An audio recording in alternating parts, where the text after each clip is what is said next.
But I wanted to welcome everyone.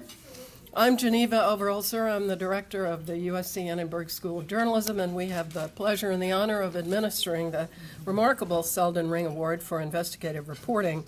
Vicki Porter, whom you all know as the main mistress of ceremonies of these events, could not be with us today, and she's given me her instructions. I can only hope to do nearly as well as Vicki would have done. I do want to recognize a few people before I let you eat, and then we return for the main part of the program. Here at the head table, just in front of me, is Cindy Misikowski, without whom this could not exist, obviously. Cindy is the CEO of the Ring Group, also a remarkable woman in her own right, as a former member of the Los Angeles City Council and a longtime benefactor and philanthropist. And Cindy has been deeply concerned with public policy issues in this region and is therefore, I think, quite personally able to identify with the terrific work that we're able to recognize. I also want to recognize Fred Cowan, who is a trustee of the Ring Foundation, from whose largesse we greatly benefit, and Tiffany Dean, who is an executive manager at the Ring Group and served as Doug Ring's assistant for many years. Also, Francesca DeMarco, who is our Assistant Dean for Development and Alumni Affairs, and our Megan Luther of the Investigative Reporters and Editors, who are, of course, our partners here in today's events. Our IRE training partners, I think, are in the room. Tony Kowaleski. Do we have Tony and Liam Dillon with us? These are our IRE partners who are training investigative reporters from various arenas. And if they're not with us yet, I assume they'll be with us. And finally, at the head table are our winners, about whom you will hear more later. But Mike and Ken, why don't you at least wave?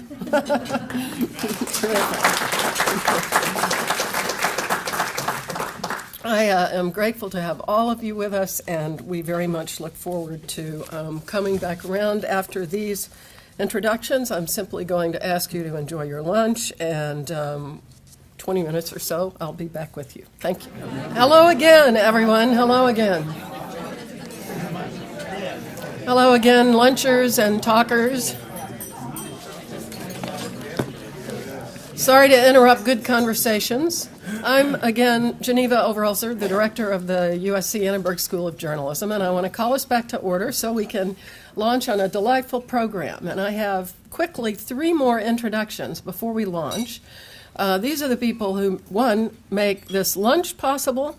Sophie Lafferty, who is central to that. Is Sophie here? There you are, Sophie. And the 2 people who do the most to actually make the Selden Ring Award work, Jackie Garcia. Jackie, can you wave? And Nancy Ruiz, my able assistant. So congratulations to all of them. And I just want to make one important addition to that introduction. Nancy, you can see this coming. Not only is this Friday the 13th and a stormy day and a day we celebrate great journalism, but it's Nancy's birthday. So happy birthday. Happy birthday to the person without whom I could not do this job, to put it lightly. So I'm going to say just a quick word about this award and what it means to us at Annenberg and to us as journalists. I don't need to tell anybody in this room that this is a challenging time for journalism. It's also a very exciting moment, full of potential.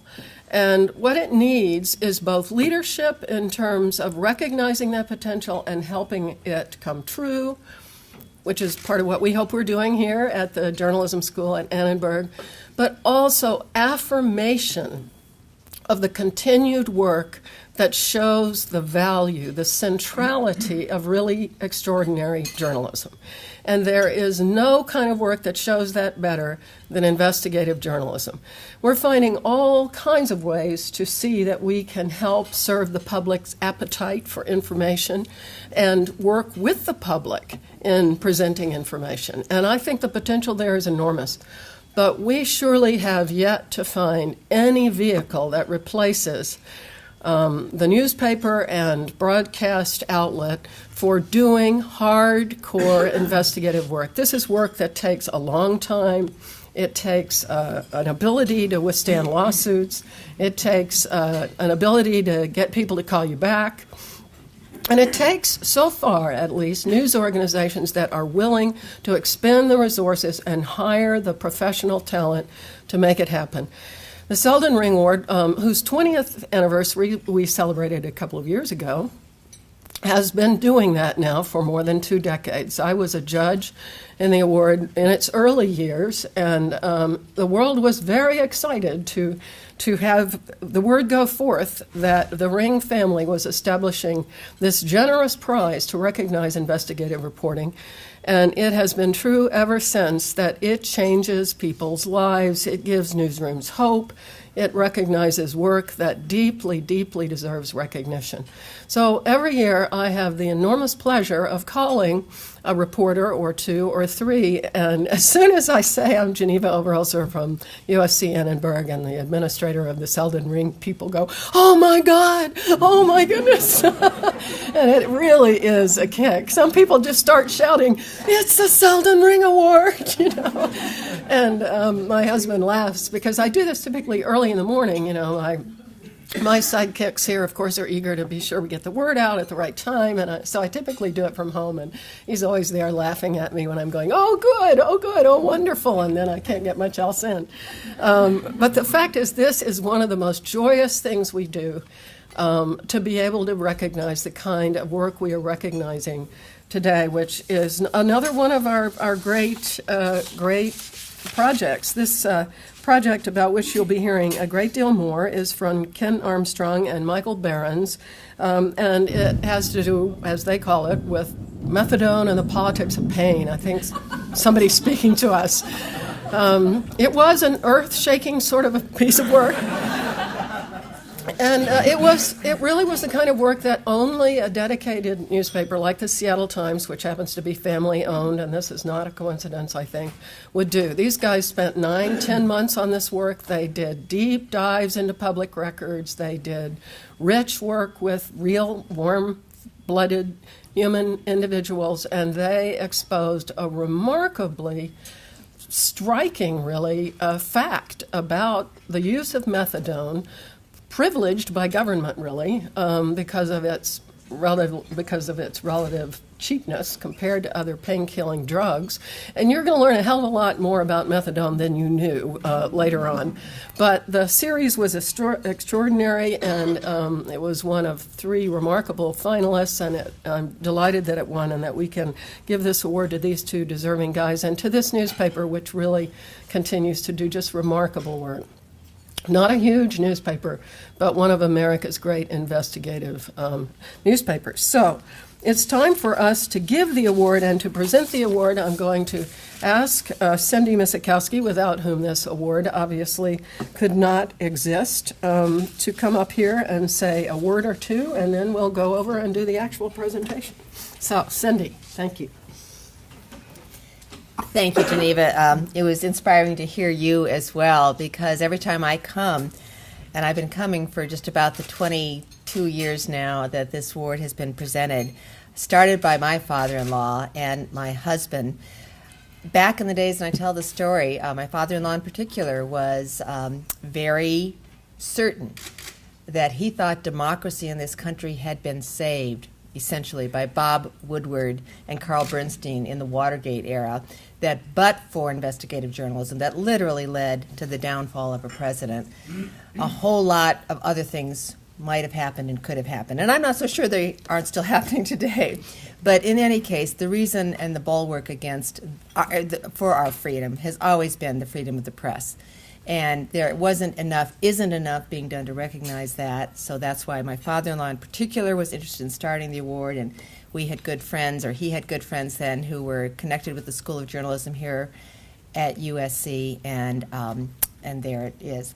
But it's as particularly this year, as Geneva and I were talking, with the things that we see in a major important presidential year, presidential primaries, and how little is being covered, forget investigative journalism, any journalism, about the substance and seriousness of issues that are facing us, whichever perspective you have, they're not being addressed. And again, I think this award, in the whatever small measure it can do to reinforce the importance of that, and particularly in a time of declining papers, declining opportunities, declining options. I mean, in some ways, options are increasing in terms of blogs and the internet and other outlets, but not the depth and not the continuity and not the ability to financially support the kind of work and effort that I think it takes to do the kind of stories that year in and year out are chosen as winners of the Ring Award. So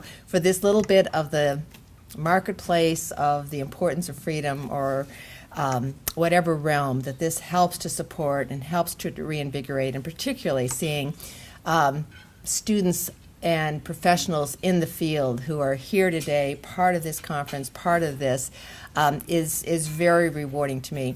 As Geneva indicated, I come from a essentially lifelong life in LA politics.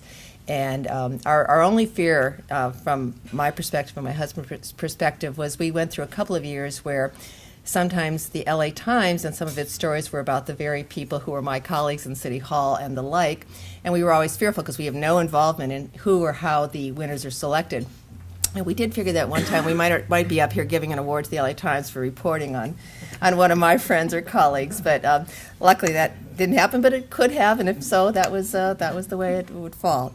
But in any case, there have been, more often than not, stories about politicians and stories about the wrongdoings that occurred both locally, nationally, and internationally. So again, the stories are widespread. The submissions that still continue to come in terms of the realm of the Investigative Journalism Award, and people who say, we think we've got a story that meets your test.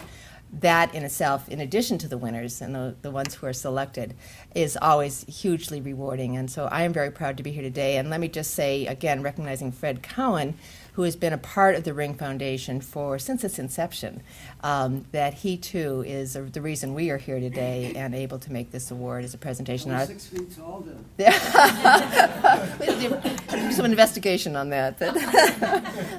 I'm very, very pleased to be here. Great. Well, if you'll stay there, and if Mike and Ken will come up, We're going to take a picture over here in front of the banner. then I will give this to you, Cindy, if you're game. It's quite something. And I'll get out of the way. Gentleman over here. Oh, okay. Sorry. So Mike and Ken, it's been fun for me just to meet you and talk to you at lunch and hear some of the exciting things you've done. I'm really looking forward to the stories. I understand that they've already been talking with a number of the people in the room and had some very lively discussions and fascinating stories you're going to reveal. So on behalf of the USC School of Journalism and the Ring Foundation, congratulations on the Ring Award.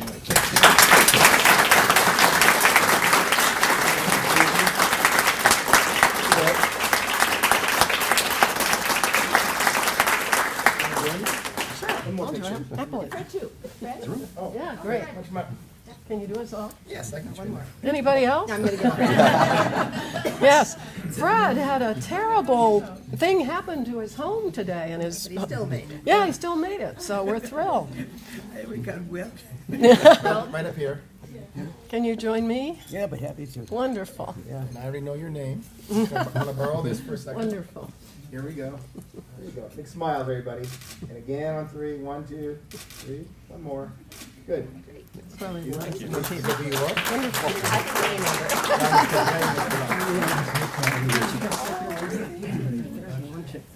So we have one more quick presentation, but let me say first, you see how lucky we are in our benefactor, somebody who can say that, you might be up here reporting on my friends, and if it happens, it happens. I'm really grateful. The truth is, with what's been happening to the LA Times, it's probably less and less likely, but we hope that it thrives nonetheless. I have one more presentation, as I said, and I was struck yesterday when Mike and Ken were giving their wonderful forum at the journalism school.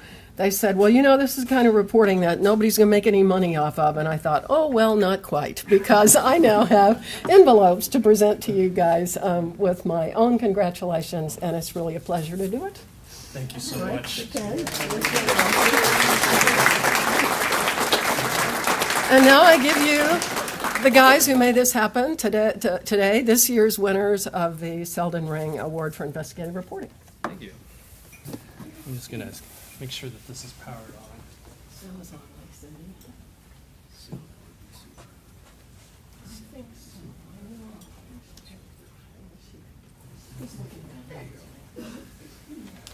So I want to correct the record. When Geneva called me on Monday morning and actually woke me up, I didn't say, "Oh my God," or any of those things. I was actually speechless. And I had just woken up because I had worked late night before. I got off about midnight the night before. And here's this call at 8:30 on Monday morning. It's Geneva Overholser. And I remember the only thing I think I said was, "Wow." and I think I said it 5 or 6 times. Wow. Selden Ring. Wow. You know?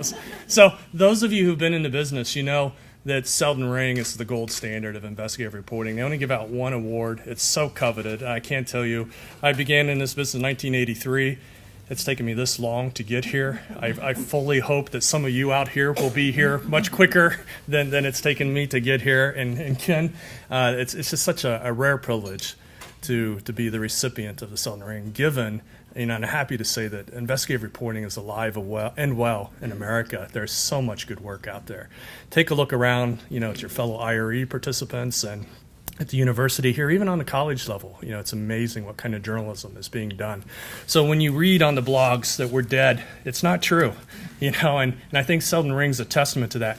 I'm standing here in part because of a lot of people, and those of you who've worked on big projects know that it isn't just the 2 guys or the 3 guys whose names are on the story.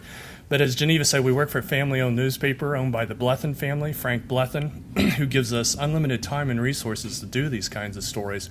When there isn't an immediate economic benefit to the paper, we don't sell ads because of methadone stories. We didn't have special sections of advertisers who were lined up and queued up to help us. So thanks to the Blethen family who foster this kind of journalism, supported by things like the Selden Ring, and its editors like Dave Boardman, at the paper, and Jim Neff, our investigations editor, and my colleagues like Ken and so many others. There are probably, fair to say, 3 dozen people who had a hand on this project. In the video we're going to look at here just in a second, you'll see some of those hands that went into creating the graphics, the charts, the video. There's so many people like Justin Mayo who helped with the data analysis and graphic presentation. Just so many incredible, incredible people. This was a dense story in a way. On when we first heard about it, it's like methadone, preferred drug lists. I don't know, don't know what that means. So let's watch this video, and I think you'll see exactly what we saw.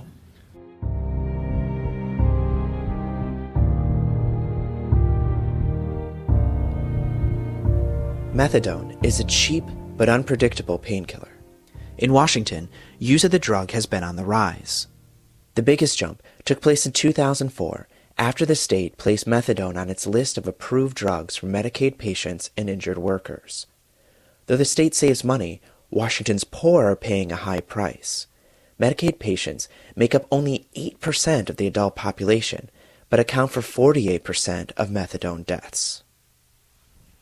There have been 2,173 deaths linked to methadone here since 2003.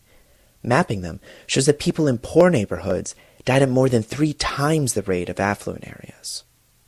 Everett, where residents earn less than the state average, has 99 deaths. Bellevue, with more people and more money, has 8. Working-class Port Angeles has 40 deaths. Mercer Island, upscale and more populous, has none. In Puget Sound, deaths can be mapped by income. Here, the lighter the area, the lower the income. In the wealthiest neighborhoods, the darker areas of the map, there are 85 deaths. In the neighborhoods with the lowest incomes, the lighter areas of the map, there are 301 deaths. In Washington, a group of medical experts on the Pharmacy and Therapeutics Committee evaluate drugs for safety and effectiveness. From the drugs they approve, the state creates its preferred drug list. The goal is to steer patients towards less expensive drugs, cutting costs of the state without sacrificing safety. Methadone is on the state's preferred list. In 2004, Dr. Stuart Rosenblum, an Oregon pain specialist, advised the committee to remove it, citing an increase in deaths in his state due to the drug. The committee ruled that methadone was as safe and effective as any other painkiller. The committee has received additional warnings. In 2009, Bill Strike, a pharmaceutical representative, complained about a newsletter that state Medicaid officials sent to healthcare professionals. It touted how cheap methadone was without saying how many deaths it was linked to. Strike pointed out that a state health department study showed that 64% of prescription painkiller deaths from 2004 to 2007 involved methadone. But without disclosure of that fact, are we making an informed decision?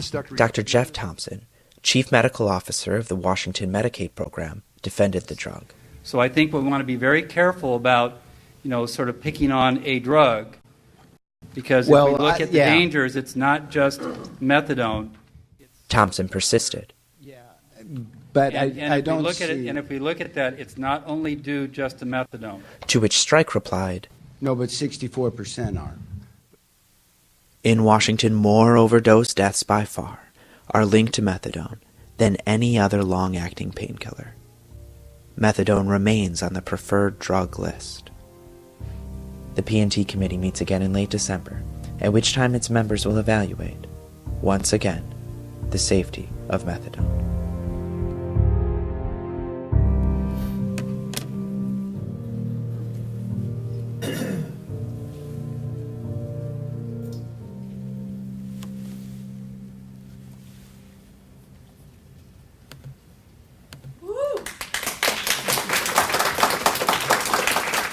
Thank you.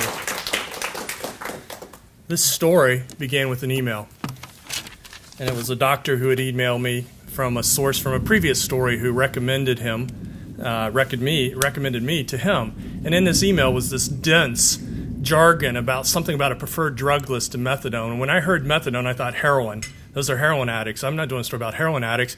I didn't realize that methadone had become a mainstream painkiller. I didn't realize that millions of Americans every day are taking methadone for pain. And during the course of this conversation with the doctor over a couple of weeks, there came this pivotal moment. It's the strangest thing I've ever happened to me with the source.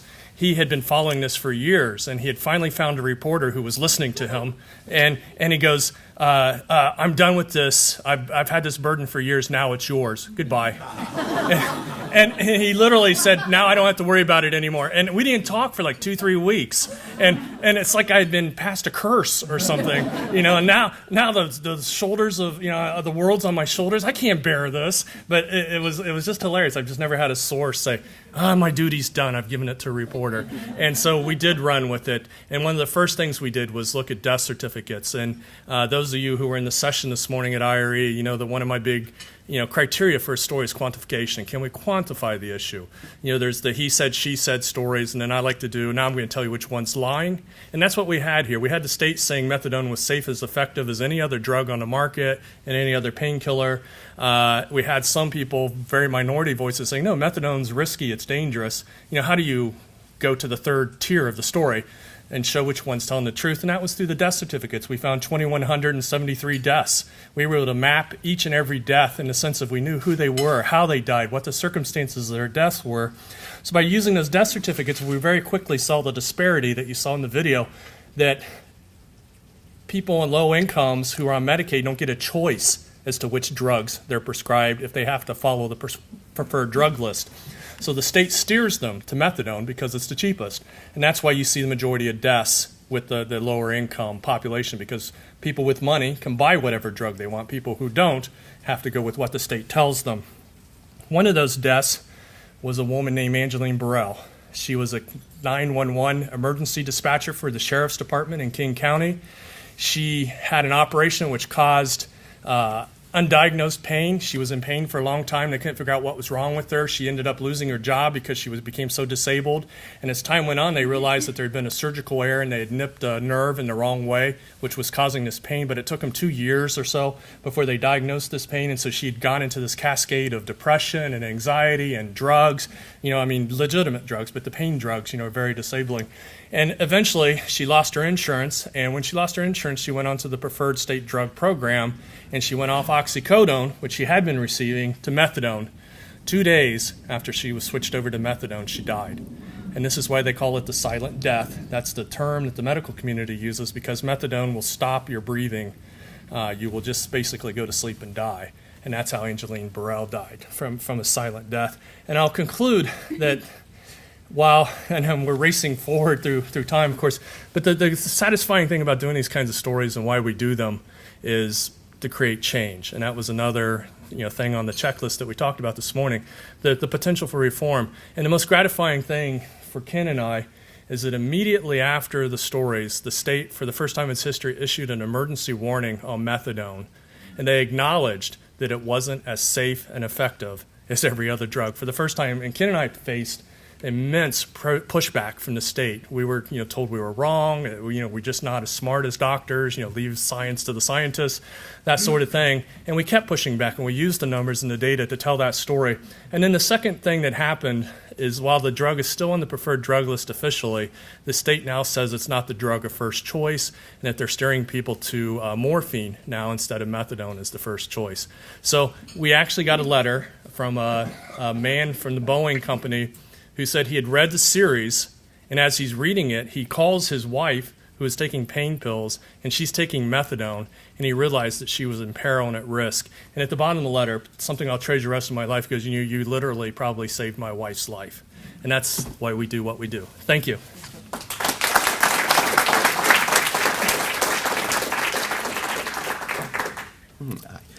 I asked Geneva yesterday what she wanted us to talk about today, and she said, well, just talk about what you do, how you did the story, and what it is that you did. And I've always been a little bit reluctant to do that, because I've learned from painful experience just how undramatic my telling can be. Before coming to Seattle, I worked at the Chicago Tribune, as did Mike. And while I was in Chicago, I worked on a series about the failure of the death penalty in Illinois with another reporter named Steve Mills. And after we ran our series about all of the things that were wrong with the capital punishment system in the state, the governor declared a moratorium on executions. The story and the governor's action received attention nationally, and it caught the eye of Abby Mann, who is a movie producer and a screenwriter. And he decided that he wanted to make a movie about this. And he was unable to secure the rights to the governor's story, so he resorted to Plan B, which was making a movie about the work that Steve Mills and I had done.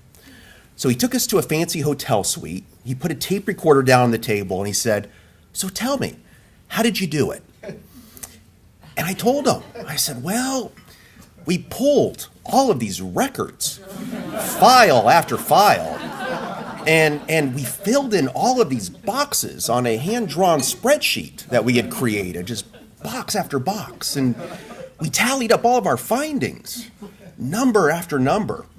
And the more I talked, the more I bored that poor man to death. I could see his eyes glaze over. I could see his mind drift away. It drifted out the window, out onto Michigan Avenue. It drifted out to where reporters do gloriously cinematic things, where they communicate with secret sources using secret codes, and where they have clandestine meetings with sources at midnight in parking garages. That was not our story, and needless to say, that movie never got made, sparing us all. So now I'm going to let you experience what Abby Mann did, because I want to talk to you about the Pharmacy and Therapeutics Committee, and I'll try to be brief. Mike mentioned, what the genesis of the series was. Well, one of the things that was important for us was trying to recognize that a lot of the most important decisions in public policy get made in faraway places by obscure committees that we've never heard of. We spend so much time and attention in the state legislature or at city council meetings or on Capitol Hill. And what we found regularly is that it's often the meetings in a hotel conference room at the airport where the most important decisions get made. And the media often isn't there. So in this case, we were able to reconstruct those conversations that the P&T committee had and all of the unheeded warnings that committee had received year after year. And being able to take all of the data that Mike had collected and to be able to weave it into these meetings and to show how information was out there and available to this committee and how it could have reshaped the decisions they made if only they had known about it or if they were paying more attention to it, was really at the heart of what we had done. And as Mike said, one of the most gratifying things was that after we were able to take all of that data and put it into a timeline and show people the real-life repercussions, things have changed here. And I know for myself personally, the next time I hear about a committee that has an unpronounceable name, like the Pharmacy and Therapeutics Committee, I'm certainly going to pay more attention. I also wanted to thank Cindy for this.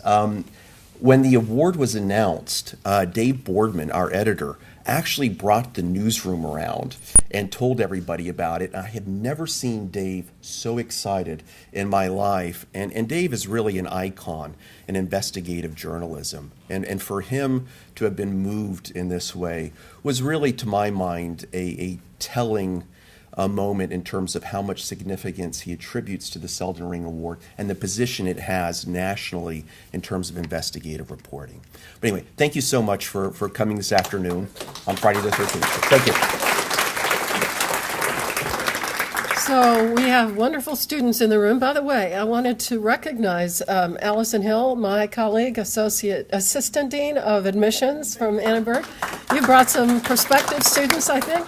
So you all, I'm going to tell you one quick story, and then I want you to ask any questions. I do have to tell a funny inside story. You talked about David Boardman, your editor. David's a good friend. I asked him if he would chair the Selden Ring Award judging committee this year. So when I get I always hear from the judges on a Saturday, and often I'm out hiking or something, so I answer my phone, and it isn't David, which of course meant I knew that the Seattle Times had won. But this is particularly interesting because last year Russ Stanton, who was the editor of the LA Times, was the head of the judging awards. And as you remember, last year the LA Times won for the Bell series. So when I picked up the phone last year, and it wasn't Russ Stanton, but instead was David Boardman, I knew that. So next year, if I name you chair of the Judges Award, you never know what's going to happen.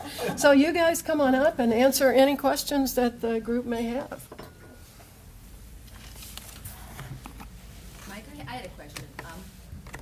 How were you able to do any extrapolation or look at this nationally? And as a consequence of the impact you had in Washington, have you received any request information about on the national level of this? And then my second question is, what is it that's so bad about methadone that the doctors either didn't see or did they just ignore because of the pharmaceutical relationships and costs? Well, the question is, did we take this nationally? Did we look nationally and determine whether there was the same issues going nationally? And I'll answer that. And then the second part of that was, what makes methadone uniquely dangerous or risky? What are the attributes to it? So to the first question, we did do a lot of national analysis. We got DEA data for the consumption of methadone for each and every state. We tracked it for every state. What we do, at the Seattle Times, and I think this is a good lesson for regional newspapers or local newspapers, is you can do national projects without going national, so to speak. We did methadone for the state of Washington, but we had graphics and information and references to the national picture. So we had a graphic showing a national map where our readers could look at, so how much methadone is used in Washington, how much methadone is used in Oregon and California. So we had an interactive graphic that showed the national picture. And what we showed is that whatever's going on in Washington, if you look in your own state, yes, it's going on there as well. The deaths that we're seeing in Washington, they're happening probably in most every state in the country. And so we gave people enough information for them to realize that. And yes, I've received about 5 calls from different journalists asking about methadone or related issues and how they can dig those out themselves. Washington's fortunate because we have death certificates that are public record, and public records are great things. And with the death certificates, we were able to actually identify each and every victim of an accidental methadone overdose. And Ken can answer what the unique dangers and risks of methadone are, which are considerable. The thing about methadone is that the toxic buildup is different from a lot of other narcotic painkillers. The pain-killing relief lasts 4 to 8 hours, but the toxic reservoir builds for up to 59 hours or 91 hours or even 128 hours. So long after the pain relief is worn off, the toxic effects are continuing to accumulate. And sometimes people aren't aware of that, and they'll continue taking pills when they want more pain relief.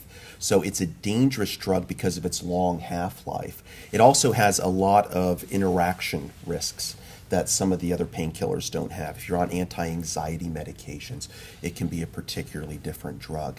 And what Mike and I talked about, it is a perfectly good drug for a lot of people as long as care is taken, as long as they're aware that certain cofactors don't exist, and as long as patients are notified about these risks and are able to account for them. It's not the right painkiller for everyone, but it is for a lot of people. One thing with methadone that's a little bit different than other painkillers is everyone reacts to methadone a little bit differently. So you can take the smallest dose of methadone and still die from it.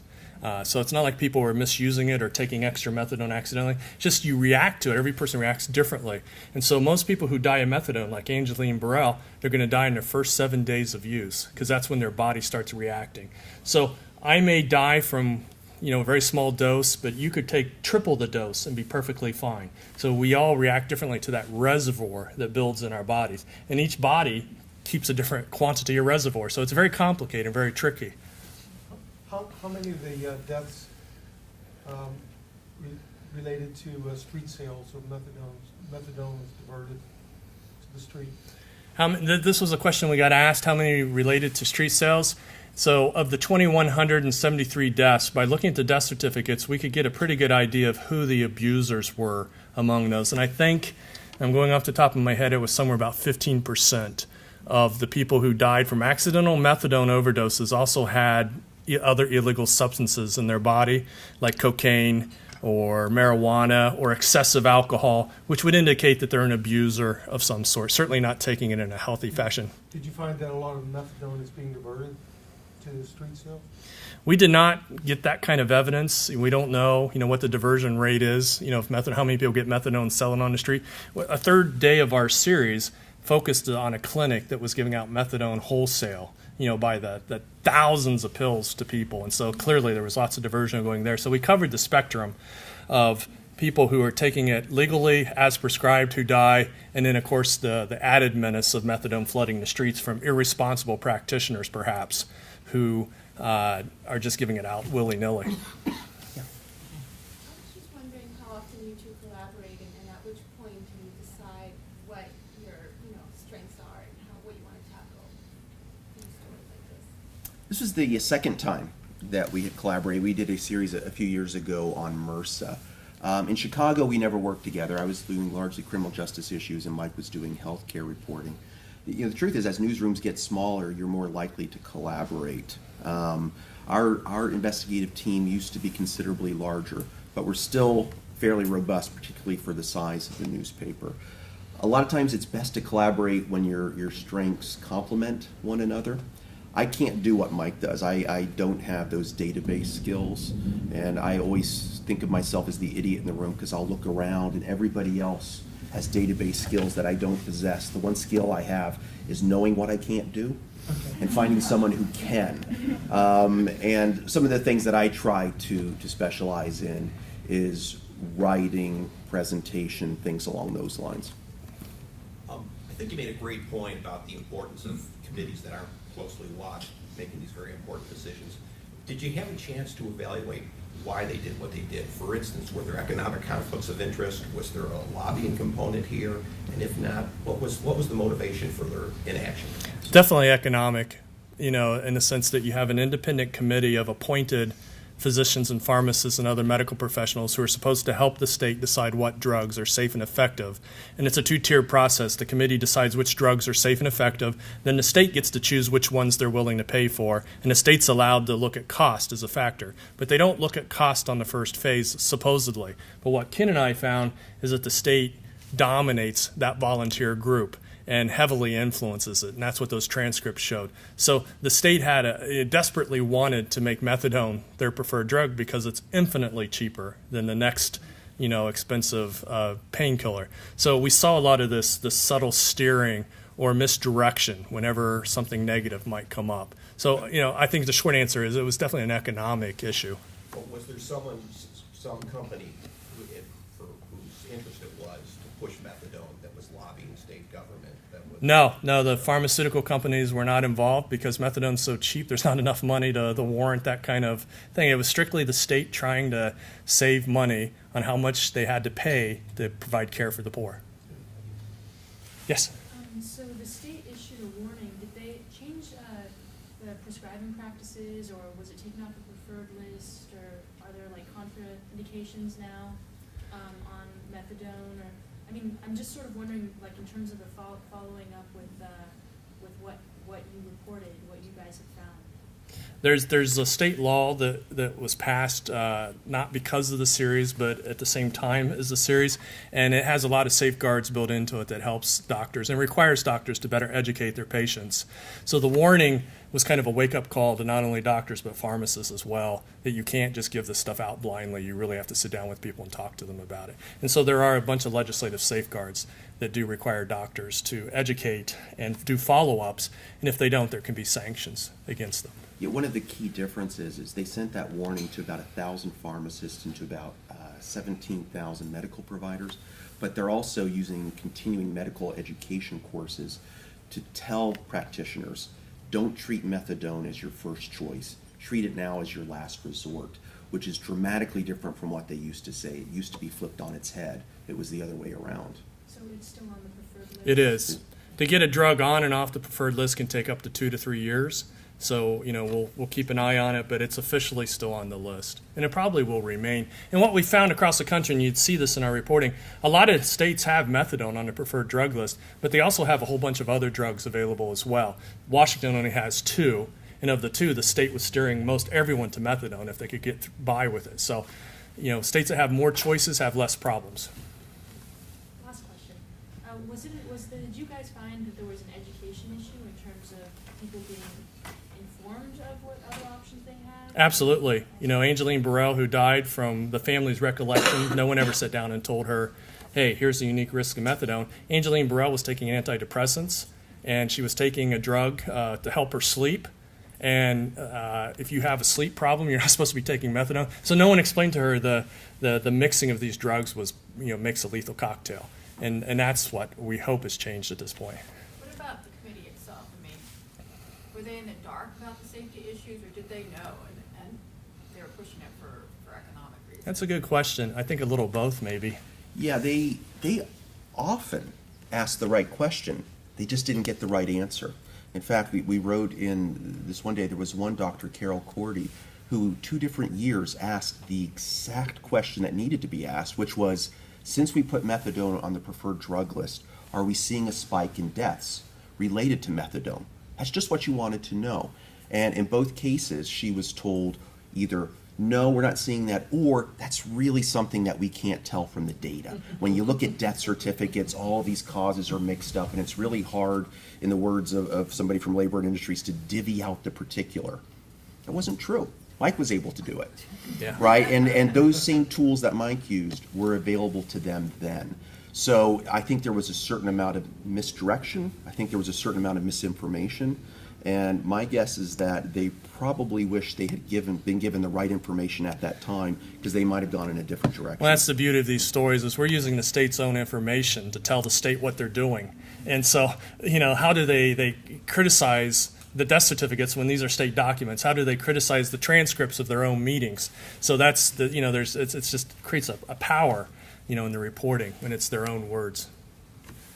Yeah, was there a point between the point where you was having this all great relief to you and the end of the series when you wrote it? Was there a point, you said the third tier, he said, she said, you got those decided. Third tier where the evidence, or where you said this really stinks. Where you really got, was there a day, a moment, were we outraged by what we found? Yes. At that, was there a place where you went, this is clearly? Well, I think we knew early on that we were on a story that merited public service kind of treatment. I think we knew we were doing good work, in that sense. We try not to get outraged per se. We follow the facts and we follow the documents, and we believed we had a story that showed that the state was doing something wrong. And we felt that it was our role to point out what not only was wrong, but how could it be corrected. And I think that's what we did. And it's that kind of public service sentiment that really drives us. I think that's why we're effective, because even the people in the state who were most criticized in the series, we got along with fairly well for the most part, because they understood we were fair and accurate. Yes, we're going to do a gotcha to some extent, but we're doing it because we think it's necessary, and we hope you understand why we think it's necessary. And we explained ourselves, and we showed our numbers, our methodology. Here's what we're doing. Here's why we do it. They may not agree, but they won't criticize us either. I think that there was a telling moment along those lines. To me, it was in 2005, and it showed the power of the data and how you can use it to place certain moments into context. In 2005, the committee was wondering how Washington's problems compared with Oregon.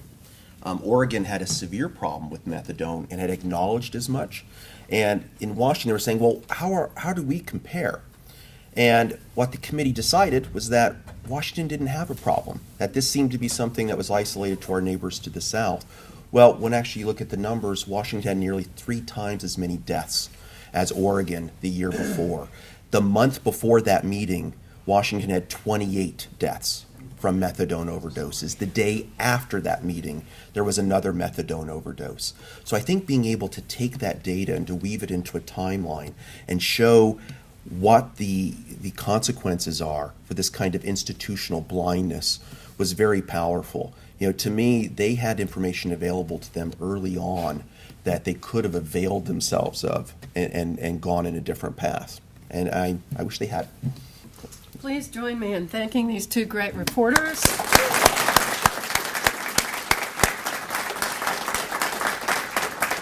Another year for the Selden Ring Award, another year when we can recognize such terrific work. Thank you, Cindy. Thank you, Fred.